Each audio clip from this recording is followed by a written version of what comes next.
నమస్తే, welcome to SP news. ముందుగా headlines.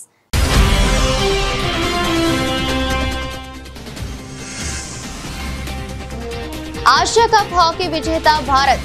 దక్షిణ కొరియాపై 4-1 తేడాగా విజయం సాధించిన భారత హాకీ జట్టు.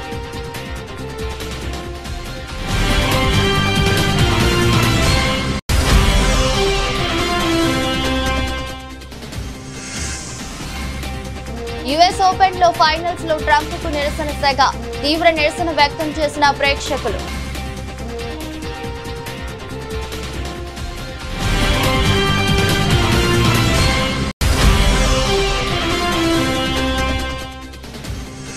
క్షమాపణ చెప్పేంత తప్పేమీ భారత్ చేయలేదన్న కాంగ్రెస్ ఎంపీ.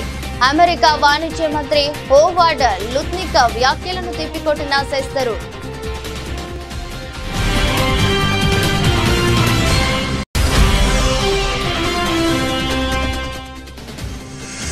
పంట నష్టం గురించి చెప్పుకోవడానికి వచ్చిన రైతుపై కాంగ్రెస్ అధ్యక్షుడు మల్లికార్జున ఖర్గే చిందులు. తనకే ఎక్కువ నష్టం జరిగిందని మందలింపు.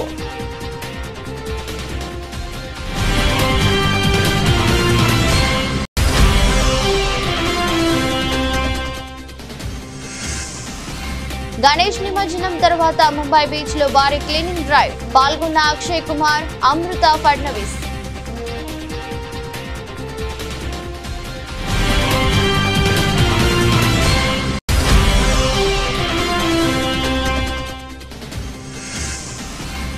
రాష్ట్రంలో ఎరువుల కొరత వాస్తవమే. క్షేత్రస్థాయిలో రైతులు ఇబ్బందులు పడుతున్నారన్న మంత్రి పొన్నం ప్రభాకర్.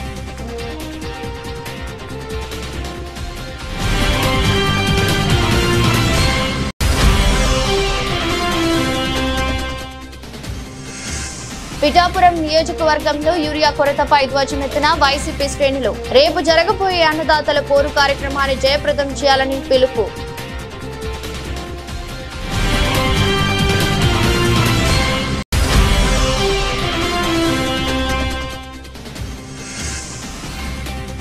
ఆ credit CM Revanth రెడ్డిదే. Raja Singh interesting comments.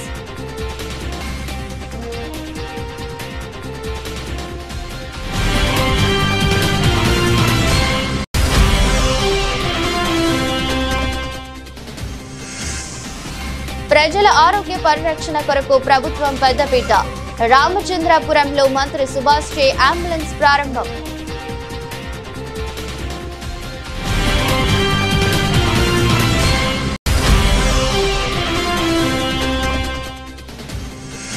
Madiga reservation పోరాట సమితి ఆధ్వర్యంలో వికలాంగులు, వృద్ధులు, వితంతువుల మహాగర్జన సన్నాహక సదస్సు. హాజరైన పద్మశ్రీ మందకృష్ణ మాదిగ.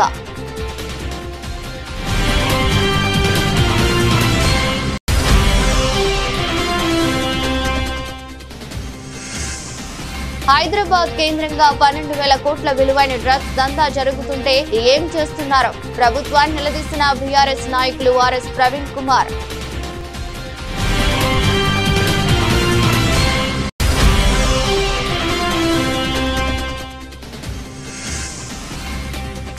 విడుదలకు ముందే చిరంజీవి సినిమా సంచలనం. భారీ ధరకు ఓటీటీ రైట్స్.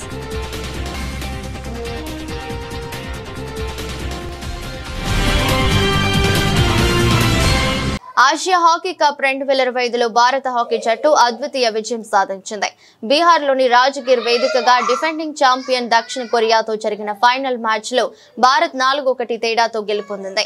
ఈ ఘన విజయంతో భారత్ 4వ ఆసియా కప్ ను కైవసం చేసుకుంది. అంతేగాక వచ్చే ఏడాది జరిగే హాకీ ప్రపంచ కప్ కు అర్హత సాధించింది. ఇంతకు ముందు భారత్ 2003, 2007, 2017లో ఆసియా కప్ విజేతగా నిలిచింది. ఇప్పుడు 8 ఏళ్ల అనంతరం మరోసారి కప్ ను సొంతం చేసుకుంది. Match highlights. 1వ నిమిషం సుఖ్జీత్ సింగ్ వేగంగా ముందుకు దూసుకెళ్లి తొలి గోల్ ను నమోదు చేశాడు. 28వ నిమిషం దిల్ ప్రీత్ సింగ్ బలమైన దాడితో 2వ గోల్ సాధించాడు. 45వ నిమిషం అదే దిల్ ప్రీత్ తన 2వ వ్యక్తిగత గోల్ తో భారత్ ఆధిక్యాన్ని పెంచాడు. 50వ నిమిషం అమిత్ రోహిదాస్ బలమైన ఫినిషింగ్ తో 4వ గోల్ కొట్టి విజయం ఖరారు చేశాడు. ఈ విజయంతో భారత హాకీ జట్టు 2026లో ఆగస్టు 14 నుంచి 30 వరకు బెల్జియం మరియు నెదర్లాండ్స్ వేదికగా జరగబోయే హాకీ ప్రపంచ కప్ టోర్నీకి అర్హత సాధించింది. ప్రపంచ స్థాయిలోనూ ఇదే పటిమ చూపాలని భారత్ ఆశిస్తుంది. న్యూయార్క్ లో యుఎస్ ఓపెన్ 2025ను వీక్షించడానికి వెళ్లిన అమెరికా అధ్యక్షుడు డొనాల్డ్ ట్రంప్ కు అభిమానుల నుంచి ఊహించని నిరసన ఎదురైంది. ఆయన రాక కారణంగా పురుషుల సింగిల్స్ ఫైనల్ ఆలస్యం కావడంతో ప్రేక్షకులు తీవ్ర అసహనం వ్యక్తం చేశారు. స్టేడియంలోని స్క్రీన్ పై ట్రంప్ కనిపించినప్పుడు గట్టిగా అరుస్తూ తమ వ్యతిరేకతను తెలిపారు. కార్లోస్ అల్కరాజ్, జానిక్ సిన్నర్ మధ్య జరిగే యుఎస్ ఓపెన్ పురుషుల సింగిల్స్ ఫైనల్ మ్యాచ్ కోసం వేలాది మంది అభిమానులు ఆర్థర్ యాష్ స్టేడియానికి చేరుకున్నారు. అయితే ఈ మ్యాచ్ కు ట్రంప్ హాజరవుతున్నారన్న వార్తతో సీక్రెట్ సర్వీస్ అధికారులు భద్రతను అసాధారణ స్థాయిలో కట్టుదిట్టం చేశారు. 24,000 మంది సామర్థ్యం ఉన్న స్టేడియంలోకి ప్రవేశించే ప్రతి ఒక్కరిని వారి బ్యాగులను క్షుణ్ణంగా తనిఖీ చేశారు. ఈ ప్రక్రియ వల్ల మధ్యాహ్నం 2 గంటలకు ప్రారంభం కావాల్సిన మ్యాచ్ అరగంటకు పైగా ఆలస్యమైంది. ఈ ఆలస్యంపై అభిమానులు తీవ్ర ఆగ్రహం వ్యక్తం చేశారు. ఇదంతా 100% ఆయన వల్లే జరిగింది. ఇది చాలా స్వార్థపూరితమైన చర్య. తన వల్ల ఇలాంటి పెద్ద ఈవెంట్ ఆలస్యం అవుతుందని ఆయనకు తెలియదా? ప్రత్యేకించి ఆయనను ద్వేషించే నగరంలో ఇలా చేయడం సరికాదని బ్రూక్లిన్ కు చెందిన కెవిన్ అనే అభిమాని అన్నారు. ట్రంప్ రాకతో స్టేడియం పరిసరాల్లో పూర్తి గందరగోళం నెలకొందని, పార్కింగ్ కూడా దొరక్క ప్రజలు మైళ్ల దూరం నడవాల్సి వచ్చిందని మరో వ్యక్తి తెలిపారు. భారతదేశం ఎవరికి ఎలాంటి క్షమాపణ చెప్పదని కాంగ్రెస్ ఎంపీ శశి థరూర్ స్పష్టం చేశారు. అసలు క్షమాపణ కోరేంత తప్పు భారత్ చేయలేదని ఆయన పేర్కొన్నారు. ఈ మేరకు అమెరికా వాణిజ్య మంత్రి హోవార్డ్ లుత్నిక్ చేసిన వ్యాఖ్యలపై థరూర్ తాజాగా స్పందించారు. రష్యా నుంచి ఆయిల్ కొనుగోలు చేయాలంటూ మొదట్లో భారత్ ను ప్రోత్సహించిందే అమెరికా అని గుర్తు చేశారు. అంతర్జాతీయంగా ధరల స్థిరీకరణ కోసం రష్యా చమురు కొనాలని చెప్పిందన్నారు. ఇప్పుడు అదే అమెరికా రష్యా చమురు కొనొద్దని చెబుతుందని చెప్పారు. మీరు కొనమంటే కొనాలి, వద్దంటే మానేయాలా అని నిలదీశారు. ఈ సందర్భంగా లుత్నిక్ ను ఉద్దేశిస్తూ మీ దేశం విషయంలో మీకెంత సార్వభౌమాధికారం ఉంటుందో, మీ నిర్ణయాల విషయంలో మీరెంత స్వాతంత్రంగా ఉంటారో, మా దేశం విషయంలో మేము కూడా అంతే సార్వభౌమాధికారంతో స్వాతంత్రంతో వ్యవహరిస్తాం అనే విషయం అర్థం చేసుకోవాలని శశి థరూర్ హితవు పలికారు. వర్షాలకు పంట నీట మునిగి నష్టపోయారని ప్రభుత్వం ఆదుకోవాలని కోరడానికి వచ్చిన ఒక రైతుకు ఉపశమనం లభించకపోగా కాంగ్రెస్ అధ్యక్షుడు మల్లికార్జున ఖర్గే చేతిలో చీవాట్లు తిన్నాడు. దీనికి సంబంధించిన వీడియో క్లిప్ ఇప్పుడు వైరల్ అవుతోంది. కలబురగిలో ఖర్గే ఇంటికి ఒక రైతు వచ్చి ఇటీవల వర్షాలకు తాను వేసిన 4 ఎకరాల్లోని పంట దెబ్బతిందని విన్నవించుకున్నాడు. దీంతో నీవి 4 ఎకరాలే పోయాయి, నావి అంతకన్నా ఎక్కువగా 40 ఎకరాలు పోయాయి. ఇది ఎలా ఉందంటే 3 పిల్లలున్న వ్యక్తి 6 సంతానం ఉన్న వ్యక్తి వద్దకు వచ్చి కష్టాలు చెప్పుకున్నట్టు ఉంది అంటూ ఆ వ్యక్తిని మందలించాడు. పైగా ఊరికే ప్రచారం కోసం ఇక్కడకు రావద్దు, దీని గురించి నాకంతా తెలుసు, ఏడాది పంటల నష్టం గురించి నాకు అవగాహన ఉంది అంటూ అవమానించాడు. అంతేకాకుండా మీకు తక్కువ నష్టం కాబట్టి తట్టుకోగలరు, పెద్ద మొత్తంలో నష్టపోయిన మాలాంటి వారికి ఇది చాలా కష్టమని ఖర్గే పేర్కొన్నారు. కాగా పంట నష్టం గురించి చెప్పుకోవడానికి వచ్చిన రైతు పట్ల ఖర్గే దురుసుగా వ్యవహరించిన తీరుపై విపక్షాలు, ప్రజలు తీవ్రంగా తప్పుపడుతున్నారు.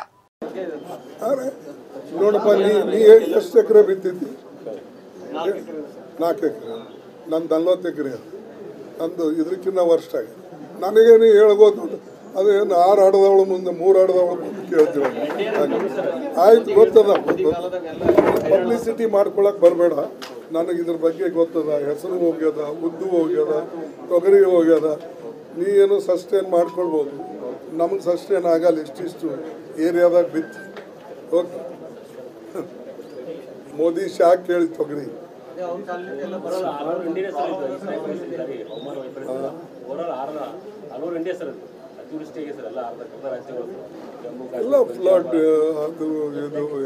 గణేష్ నిమజ్జనం అనంతరం ముంబైలోని సముద్ర తీరాలు చెత్తతో నిండిపోవడం తెలిసిందే. ఈ నేపథ్యంలో పర్యావరణ పరిరక్షణకు నడుం బిగించిన బాలీవుడ్ స్టార్ అక్షయ్ కుమార్, మహారాష్ట్ర ముఖ్యమంత్రి దేవేంద్ర ఫడ్నవీస్ భార్య అమృత ఫడ్నవీస్ స్వయంగా చెత్తను తొలగించి అందరికీ ఆదర్శంగా నిలిచారు. ప్రస్తుతం దీనికి సంబంధించిన వీడియో సోషల్ మీడియాలో అందరి దృష్టిని ఆకర్షిస్తుంది. మహారాష్ట్రలో అత్యంత వైభవంగా జరిగే గణేష్ ఉత్సవాల అనంతరం ముఖ్యంగా అనంత చతుర్దశి రోజున జుహు, గిర్గావ్ వంటి ప్రధాన బీచ్లలో నిమజ్జనం పెద్ద ఎత్తున జరుగుతోంది. దీనివల్ల విగ్రహాల అవశేషాలు, పూలు, ఇతర పూజా సామాగ్రితో తీర ప్రాంతాలు కలుషితమవుతాయి. ఈ సమస్యను పరిష్కరించేందుకు Divya foundation, Brihanmumbai municipal corporation కలిసి జుహు బీచ్ లో ఈ పరిశుభ్రత కార్యక్రమాన్ని చేపట్టాయి. ఈ క్లీనింగ్ డ్రైవ్ లో అక్షయ్ కుమార్, అమృత ఫడ్నవీస్ తో పాటు BMC కమిషనర్ డాక్టర్ భూషణ్ గగ్రాని కూడా పాల్గొన్నారు. వీరంతా ఎంతో ఉత్సాహంగా చెత్తను తొలగిస్తూ ఇతరులకు స్ఫూర్తినిచ్చారు. ఈ సందర్భంగా అమృత ఫడ్నవీస్ మాట్లాడుతూ ప్రధానమంత్రి నరేంద్ర మోదీ ప్రారంభించిన స్వచ్ఛ భారత్ అభియాన్ దేశవ్యాప్తంగా పరిశుభ్రతపై ప్రజల్లో అవగాహన పెంచిందని తెలిపారు. మన సముద్రాలను శుభ్రంగా, అందంగా ఉంచుకోవడమే ఈ కార్యక్రమ లక్ష్యం. పరిశుభ్రత అనేది ప్రతి ఒక్కరి సమిష్టి బాధ్యత అని ఆమె స్పష్టం చేశారు. आज हम लोग सुबह कल रात को विसर्जन संपन्न हुआ और आज सुबह हम जुहू बीच पे ये क्लीन अप ड्राइव कर रहे हैं। इसका नाम हमारा है सी शोर शाइन, यानी हमारी सी जो होती है समुद्र किनारे ये चमकने चाहिए, ना कि जैसे हमने देखा गंदगी, कितनी हर टाइप की गंदगी हमने यहाँ देखी, रैपर से लेके प्लास्टिक, टॉक्सिक मटेरियल, पीओपी, ये सब हमारी करनी है जो वापस आ रही है। तो हमें हमारी धरोहर अगर आगे बच्चों को देनी है सुंदरता के साथ, तो हमें ध्यान रखना पड़ेगा कि एक तो गंदगी करे ही ना, और अगर गंदगी का कोई कारण हो और हो रही हो तो उसको साफ करना ये हमारी जिम्मेदारी है। और इसके लिए हमें ज्वाइन किया दिव्यज फाउंडेशन को बीएमसी ने, अमित साटम जी ने मदद की और कई ऐसे एनजीओज है जिन्होंने मदद की, इसका हम धन्यवाद करें। पिछली बार की अपेक्षा इस बार काफी साफ सफाई देखने को मिला है, लोगों में एक अवेयरनेस आया है, क्या उसका श्रेय दिव्यज फाउंडेशन को जाता है? नहीं, श्रेय हर एक को जाता है, किसी एक को इसका श्रेय नहीं जा सकता।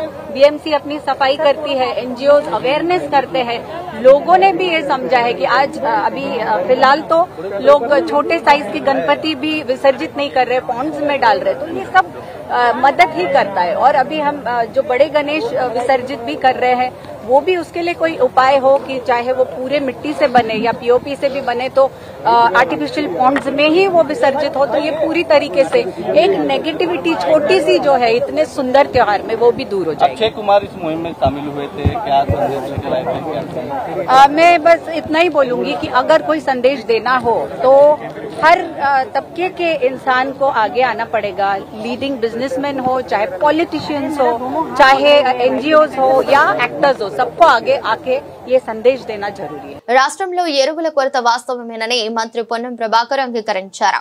రైతులకు సహకారం అందించేందుకు రాష్ట్ర ప్రభుత్వం చేతిలో ఏమీ లేదని చెప్పారు. ఈ ఎరువుల కొరత వల్ల రైతులు ఆందోళనలో ఉన్నారని తెలిపారు. ఎరువుల విషయంలో తెలంగాణ పట్ల తెలంగాణ కేంద్రం వివక్ష చూపుతున్నదని ఆరోపించారు. గాంధీ భవన్ లో ఆయన మీడియాతో మాట్లాడుతూ ఎరువుల తయారీ సరఫరాపై పూర్తి ఆధిపత్యం కేంద్రానిదేనని చెప్పారు. కేంద్రం మన రాష్ట్రంపై వివక్ష చూపిస్తుంది. రాష్ట్ర ప్రభుత్వంపై రైతుల్లో వ్యతిరేకత రావాలనేదే వారి ఉద్దేశమన్నారు. ఈ సమస్యకు బాధ్యత వహించాల్సిన వాళ్ళు నిమ్మకు నీరెత్తినట్లు ఉన్నారని ఆగ్రహం వ్యక్తం చేశారు. క్షేత్రస్థాయిలో రైతులు పడుతున్న ఇబ్బందిని గమనిస్తా ఉన్నా వారందరికీ కూడా రాష్ట్ర ప్రభుత్వం నుంచి మీ ఇబ్బందిని గమనిస్తా ఉన్నాం, కానీ మీకు సహకారం అందించడానికి మా చేతిలో ఎరువుల తయారీ ఉత్పత్తి లేదు. మన రాష్ట్రంలో ఉన్న రామగుండం ఎరువుల ఫ్యాక్టరీ ఉద్దేశపూర్వకంగా నిర్లక్ష్యంగా కావాల్సుకున్న 4 నెలలుగా ఉత్పత్తి కాకుండా చూస్తా ఉన్నటువంటి పరిస్థితి ఉన్నది. మేము డిమాండ్ చేస్తాను రామగుండం ఎరువుల ఫ్యాక్టరీని ఉత్పత్తి చేసి తెలంగాణ రైతులకు ఎరువులు ఇవ్వమని, అది కూడా సహకరించడంలే. ఇవాళ రాష్ట్రానికి రావాల్సినటువంటి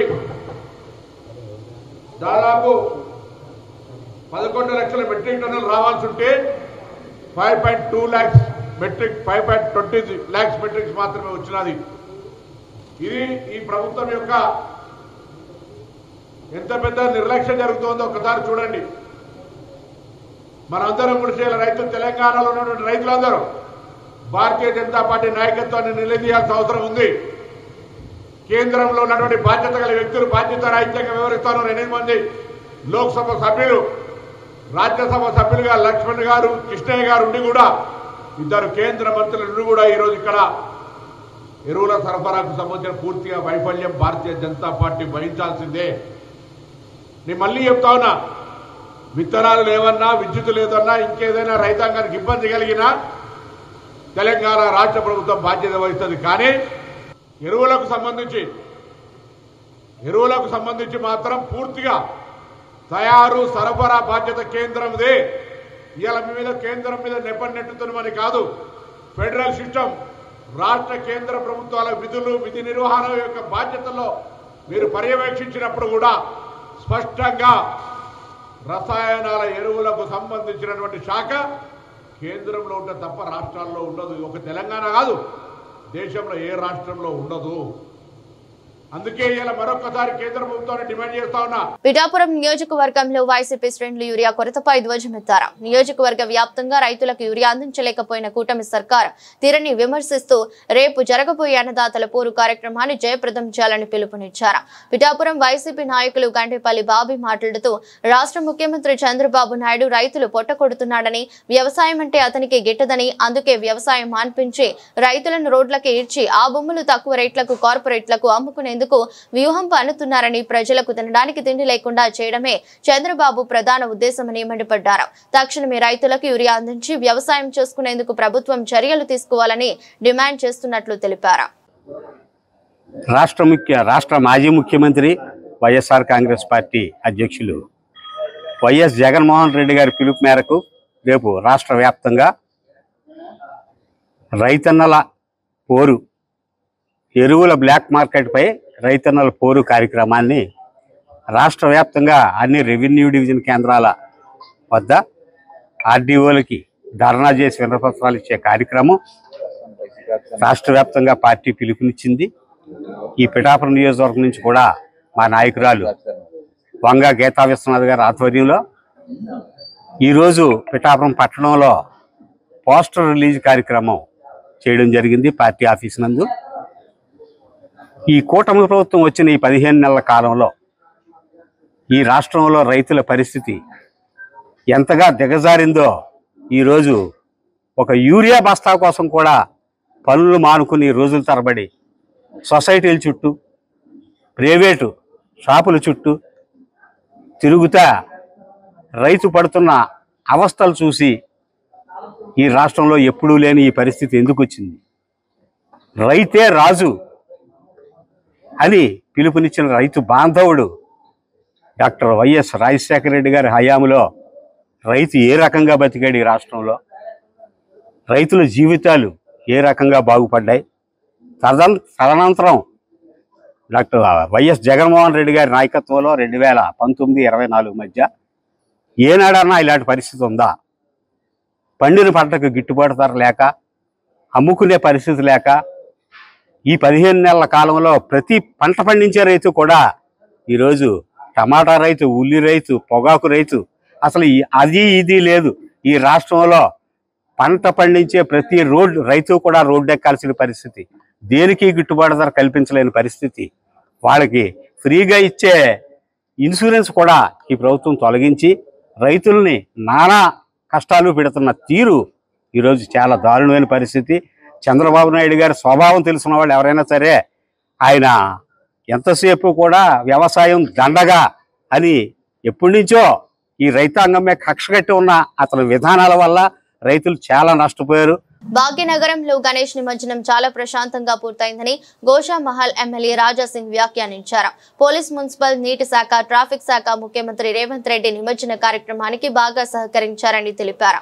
ఈ మేరకు ప్రకటన విడుదల చేశారు రాజాసింగ్. ట్యాంక్ బండుపై జరిగిన వినాయక నిమజ్జన కార్యక్రమాన్ని ముఖ్యమంత్రి రేవంత్ రెడ్డి దగ్గరుండి నిరంతరం పర్యవేక్షించారని, ఈ క్రెడిట్ ఆయనకే దక్కుతుందని పేర్కొన్నారు. ఈ సందర్భంగా సీఎం రేవంత్ రెడ్డికి ప్రత్యేక ధన్యవాదాలు తెలిపారు. ఈ క్రమంలో ముఖ్యమంత్రి రేవంత్ రెడ్డికి కొన్ని సూచనలు చేశారు రాజాసింగ్. వినాయక్ సాగర్ నీరు మురికిగా ఉందని, దురదృష్టవశాత్తు దేవుల నిమజ్జనాలను కూడా ఆ నీటిలోనే చేస్తున్నామని ఆవేదన వ్యక్తం చేశారు రాజాసింగ్. ఇలా చేస్తే పాపం చేస్తున్నట్లు అవుతుందని చెప్పుకొచ్చారు. వినాయక సాగర్ నీటిని పరిశుభ్రం చేస్తానని మాజీ సీఎం కేసీఆర్ కూడా గతంలో చెప్పారని గుర్తు చేశారు.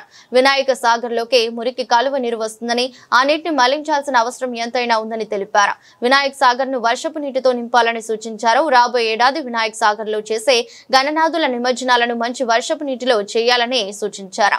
ఇందుకోసం సీఎం రేవంత్ రెడ్డి ప్రత్యేకంగా కృషి చేయాలని కోరారు. ఇలా చేస్తే రేవంత్ రెడ్డికి, గణేష్ భక్తులందరికీ తప్పకుండా స్వామివారి ఆశీర్వాదం లభిస్తుందని ఎమ్మెల్యే రాజాసింగ్ పేర్కొన్నారు. ప్రజల ఆరోగ్య పరిరక్షణ కొరకు ప్రభుత్వం పెద్దపీట వేసి ఆరోగ్య పరిరక్షణ వసతుల కల్పన కొరకు విశేషంగా కృషి చేస్తుందని రాష్ట్ర కార్మిక శాఖ మంత్రి వాసంశెట్టి సుభాష్ తెలిపారు.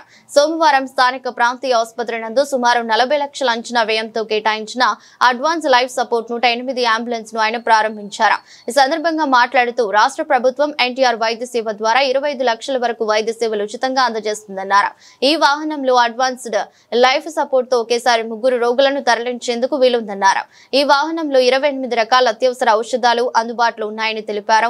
రాష్ట్రాన్ని ఆరోగ్య ఆంధ్రప్రదేశ్ గా తీర్చిదిద్దే క్రమంలో ఆరోగ్య పరిరక్షణకై అత్యంత ప్రాధాన్యతను కల్పిస్తుందన్నారు. ప్రజల ఆరోగ్య పరిరక్షణే మా ప్రభుత్వ ధ్యేయం. ఇదే ఇన్సూరెన్స్ ద్వారా సుమారు ప్రతి పేషెంట్కి కూడా, ప్రతి పౌరుడికి కూడా 25 లక్షలు కవరేజ్ అయ్యేలాగా ఈ ప్రభుత్వం ఇన్సూరెన్స్ ద్వారా నిర్ణయం తీసుకోవడం జరిగింది. ఇన్సూరెన్స్ ద్వారా ఈ యొక్క 25 లక్షలు ప్రతి ఒక్కరికి ఇంప్లిమెంట్ జరిగేలాగా చర్యలు తీసుకోవడం జరిగింది. అదేవిధంగా ఈ రోజున అంబులెన్స్ అనేది సుమారు 40 లక్షలు విలువ చేసే అంబులెన్స్ ఈ యొక్క రామచంద్రపురం ఏరియా హాస్పిటల్ కేటాయించడం జరిగింది. ఇందులో గతంలో బేసిక్ అడ్వాన్స్ లైఫ్ సిస్టమ్ అనేది అంబులెన్స్లో ఉండేది. మరి హై టెక్నాలజీతో ఈ రోజున అడ్వాన్స్డ్ లైఫ్ సపోర్ట్ అనేది సిస్టమ్ అనేది ఇక్కడ ఇన్బిల్డ్ చేయడం జరిగింది. సుమారు ఇందులో 42 ఎక్విప్మెంట్లు ఇందులో ఇన్బిల్డ్ అయి ఉన్నాయి. అలాగే ఏఈడి అనే సిస్టమ్ ద్వారా కార్డియాలిక్ బర్స్ట్ జరిగితే ఆటోమేటిక్గా షాక్ ఇచ్చి మళ్ళీ తిరిగి గుడ్డు కొట్టుకునేలా చేసే ఎక్విప్మెంట్ కూడా ఇందులో పొందుపరుచుంది.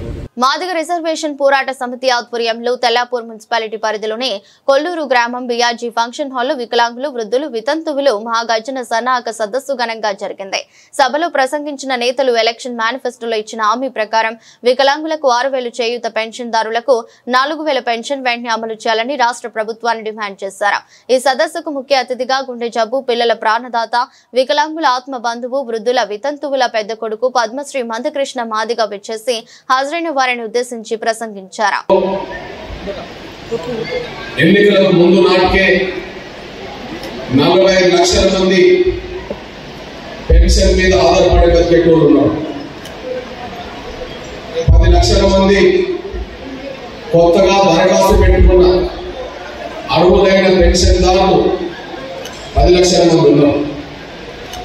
ఈ 55 లక్షల మంది పెన్షన్ మీద ఆధారపడి బతికేటోళ్లకు కాంగ్రెస్ పార్టీ మేనిఫెస్టోలో స్పష్టంగా చెప్పింది, వికలాంగులకు 6,000 పెన్షన్ ఇస్తాము అని.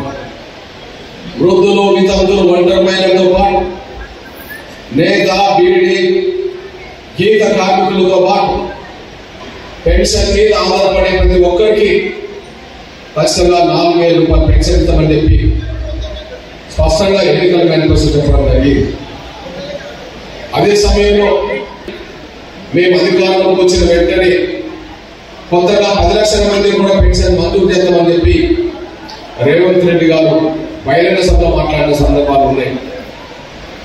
ఎప్పటి నుండి పెన్షన్ పెంచామని అనే మాటకు ఆయన సూటిగానే చెప్పాడు. ఎప్పటి నుండి పెన్షన్ పెంచామనే మాటకు ఆయన సూటిగానే చెప్పాడు. 2023 డిసెంబర్ 9న మీ బ్యాంక్ అకౌంట్ లో ఖచ్చితంగా పెన్షన్ పడబోతుంది. 2023 డిసెంబర్ 9న ఖచ్చితంగా ఒక సంవత్సరంతో మీ పెన్షన్ అన్ని మీకు దక్కబోతున్నాయని చెప్పి తేదీతో సహా రేవంత్ రెడ్డి గారు చెప్పారు. పాత్రికేయ మిత్రులారా, దాదాపు 45 లక్షల మంది పెన్షన్ మీద ఆధారపడే వాళ్ళకు, కొత్తగా పెన్షన్ కోసం ఎదురు చూసే వాళ్ళకు రేవంత్ రెడ్డి గారు ఇచ్చిన మాట అది. కానీ ఈ రోజుకి సరిగ్గా 20 నెలలు. హైదరాబాద్ కేంద్రంగా 12,000 కోట్ల విలువైన డ్రగ్స్ దందా జరుగుతుంటే తెలంగాణ ముఖ్యమంత్రి హోంమంత్రి రేవంత్ రెడ్డి మన పోలీసులు ఏం చేస్తున్నారని బీఆర్ఎస్ నాయకులు ఆర్ఎస్ ప్రవీణ్ కుమార్ నిలదీశారు. మహారాష్ట్ర పోలీసులు వచ్చి గుట్టు రట్టు చేసేంత వరకు పోలీస్ వ్యవస్థ ఏం చేస్తుందన్నారు. ఈ ఒక్క సంఘటన చాలు రాష్ట్రంలో శాంతి భద్రతలు ఎంతగా దిగజారాయో చెప్పడానికి. ఇది ముమ్మాటికి రేవంత్ రెడ్డి ప్రభుత్వ అసమర్థ పాలనకు నిలువుటద్దమని విమర్శించారు. మొట్టమొదట నిన్న హైదరాబాదు మహానగరంలో 12,000 కోట్ల రూపాయల విలువైన మాదక ద్రవ్యాలు అంటే డ్రగ్స్ ఒక కంపెనీలో పట్టుబడ్డాయి. బహుశా తెలంగాణ చరిత్రలోనే ఇంత పెద్ద ఎత్తున డ్రగ్స్ పట్టుబడడం అనేది మొదటిసారి. గత 7-8 సంవత్సరాల క్రితం గుజరాత్లో అదానీకి సంబంధించిన ఒక పోర్టులో 21,000 కోట్ల రూపాయల విలువైన డ్రగ్స్ పట్టుబడడం ఒక ఎత్తు అయితే, దాని తర్వాత తెలంగాణలో హైదరాబాదు మహానగరంలో 12,000 కోట్ల రూపాయల విలువైన డ్రగ్స్ ఎఫిడ్రిన్, మెఫిడ్రిన్ అనే 2 నిషేధించబడ్డ డ్రగ్స్ పట్టుబడ్డాయి. ఇక్కడ ట్విస్ట్ ఏందయ్యా అంటే, ఇది పట్టుకున్నది రేవంత్ రెడ్డి సారథ్యంలో నడుస్తున్న తెలంగాణ పోలీసులు కాదు. ఇది మహారాష్ట్ర గవర్నమెంట్ నుంచి అక్కడి పోలీసు కమిషనర్ పంపించిన ఒక స్పెషల్ పోలీసు బృందం గత నెల రోజులుగా పరిశోధించి కాపలా కాసి వీళ్ళను నేరస్తులను పట్టుకున్నారు. ఇంకా విచిత్రమైన విషయం ఏంటంటే ఈ నేరస్తులు గత 4 సంవత్సరాలుగా ఒక కంపెనీ పెట్టి 4 నెలలుగా ఒక కంపెనీ పెట్టి ఆ కంపెనీలో ఈ డ్రగ్స్ అన్ని కూడా నడిపిస్తూ ఉన్నారనేది చాలా క్లియర్గా. ఇప్పుడు నేను చెప్తున్నా గంజాయి అక్రమ రవాణా కానీ లేకపోతే డ్రగ్స్ తయారు చేసే ఫ్యాక్టరీలు ఏదో మెక్సికోనో వెనుజులా కాదు, తెలంగాణలో ఇవాళ మెక్సికో వెనుజులాగా తయారైంది Telangana. Megastar Chiranjeevi successful director Anil Ravipudi combination లో రాబోతున్న మనశంకర వరప్రసాద్ గారు చిత్రం విడుదల కాకముందే సంచలనాలు సృష్టిస్తుంది. సినిమా షూటింగ్ దశలో ఉండగానే దాని ప్రీ రిలీజ్ బిజినెస్ ఇప్పుడు ఇండస్ట్రీలో హాట్ టాపిక్ గా మారింది. తాజా సమాచారం ప్రకారం ఈ సినిమా డిజిటల్ స్ట్రీమింగ్ హక్కులను ప్రముఖ ఓటీటీ సంస్థ అమెజాన్ ప్రైమ్ వీడియో భారీ మొత్తానికి కైవసం చేసుకున్నట్లు తెలుస్తోంది. ప్రస్తుతం శరవేగంగా చిత్రీకరణ జరుపుకుంటున్న ఈ సినిమాను షైన్ స్క్రీన్ బ్యానర్స్ పై ప్రతిష్టాత్మకంగా నిర్మిస్తున్నారు. ఈ చిత్రంలో విక్టరీ వెంకటేష్ ఒక కీలక పాత్రలో నటిస్తుండటంతో సినిమాపై అంచనాలు తారాస్థాయికి చేరాయి. చిరంజీవి వెంకటేష్ కలిసి తెరపై కనిపించనుండటం, దానికి అనిల్ రావిపూడి దర్శకత్వం వహించనుండటంతో సినిమాకు అన్ని వైపుల నుంచి భారీ ఆఫర్లు వస్తున్నాయని ట్రేడ్ వర్గాలు చెబుతున్నాయి.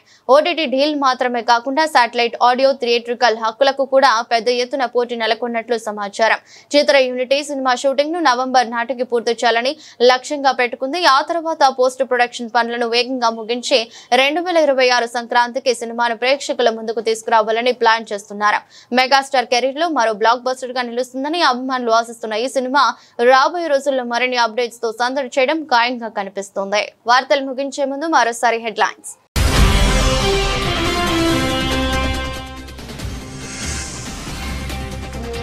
ఆసియా కప్ హాకీ విజేత భారత్. దక్షిణ కొరియాపై 4-1 తేడాగా విజయం సాధించిన భారత హాకీ జట్టు.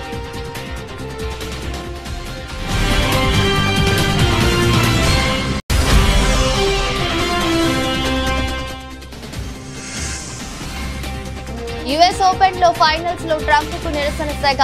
తీవ్ర నిరసన వ్యక్తం చేసిన ప్రేక్షకులు.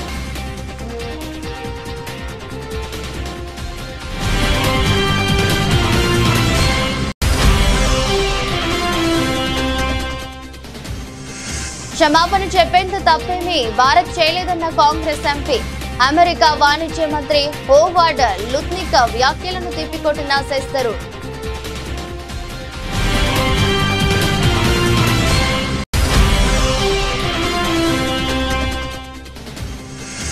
పంట నష్టం గురించి చెప్పుకోవడానికి వచ్చిన రైతుపై కాంగ్రెస్ అధ్యక్షుడు మల్లికార్జున ఖర్గే చిందులు. తనకే ఎక్కువ నష్టం జరిగిందని మందలింపు.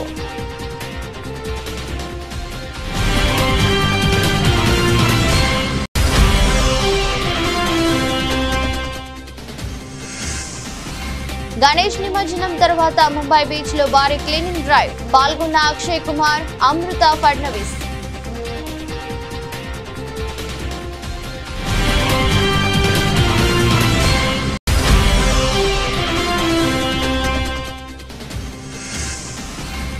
రాష్ట్రంలో ఎరువుల కొరత వాస్తవమే. క్షేత్రస్థాయిలో రైతులు ఇబ్బందులు పడుతున్నారన్న మంత్రి పొన్నం ప్రభాకర్.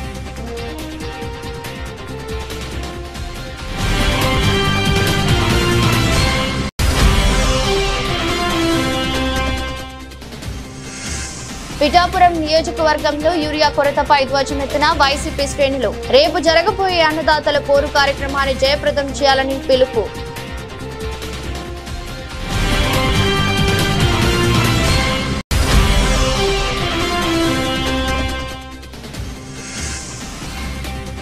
ఆ credit CM Revanth రెడ్డిదే. Raja Singh interesting comments.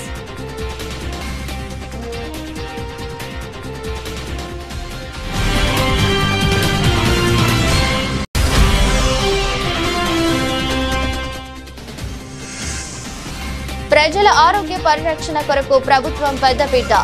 రామచంద్రాపురంలో మంత్రి సుభాష్ చే అంబులెన్స్ ప్రారంభం.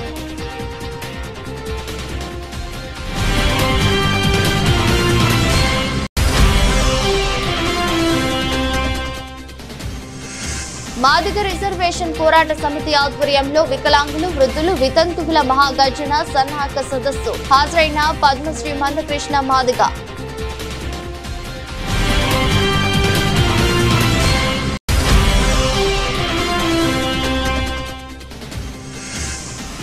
హైదరాబాద్ కేంద్రంగా 12,000 కోట్ల విలువైన డ్రగ్స్ దందా జరుగుతుంటే ఏం చేస్తున్నారో ప్రభుత్వాన్ని నిలదీసిన బీఆర్ఎస్ నాయకులు ఆర్ఎస్ ప్రవీణ్ కుమార్.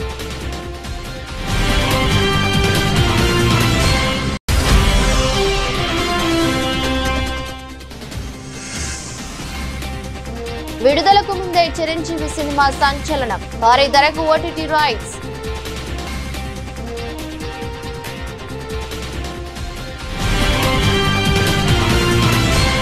ఇదరస్ట్ బులెటిన్ మరో బులెటిన్లో మళ్ళీ కలుద్దాం. అంతవరకు సెలవు. నమస్కారం.